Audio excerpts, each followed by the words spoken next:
السلام عليكم ورحمة الله وبركاته.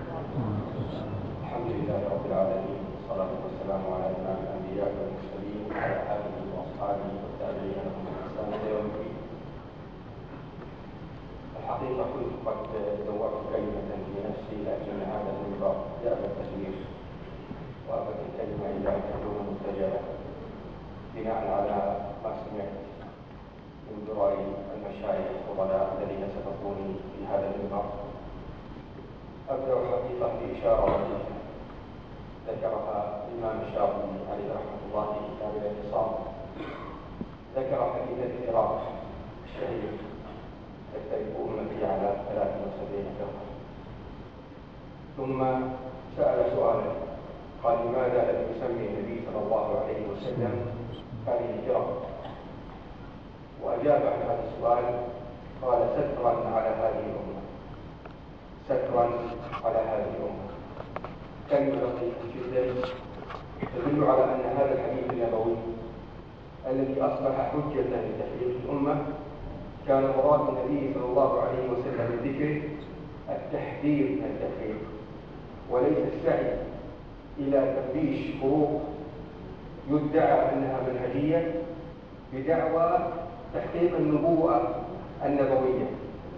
أصبح السعي إلى تفريق الأمة وكأنه دليل من دلائل النبوة، وكأن من يفعل ذلك يريد أن يثبت صدق النبوة بإخبار النبي عليه الصلاة والسلام بأمر الغيب، مع أن هذا خلاف مراد النبي عليه الصلاة والسلام تماما. بل كان مراده عليه الصلاة والسلام التحذير من الافتراق وبيان خطر الأمة. أشكر الأزهر الشريف على القيام بهذا المؤتمر، والذي يسعى إلى نوعين من الوحدة. الوحدة الأولى هي وحدة في الحقيقة توحد بين كل الأمم التي توحدها مصلحة مشتركة.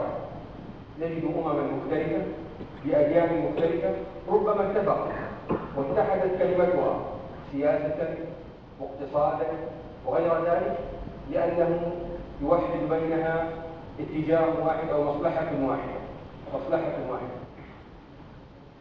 هذه الوحدة أيضا متحققة في أمتنا الإسلامية بكل المقاييس، ومصلحتنا واحدة، ومشكلاتنا واحدة، وتحدياتنا واحدة، وعدونا واحد.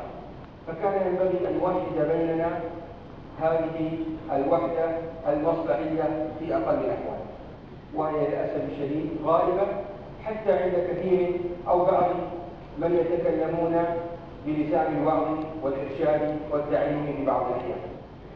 الوحدة الثانية والتي أيضا يسعى إليها هذا المؤتمر هي بيان الوحدة المنهجية وليست المصلحية، وحدة أهل السنة والجماعة التي توحد بين جميع أهل السنة والجماعة.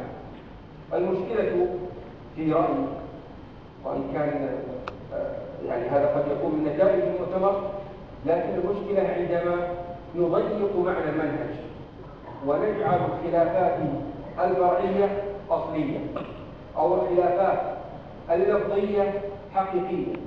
عندما نستدعي حوادث التاريخ السابق والتي ربما كان لها ظروفها الخاصة ولها أسبابها السياسية الخاصة ونستدعيها في هذا الزمن مع اختلاف كل الظروف المحيطة بها، نحن في حاجة بالفعل إلى فكر خلاق، فكر مبدع، رأي يخرج عن الطريقة التقليدية العادية في دراسة مثل هذه المسائل، لنستطيع بالفعل أن نقدم وجهة نظر، لنستطيع أن نقدم رؤية يتقبلها الجميع.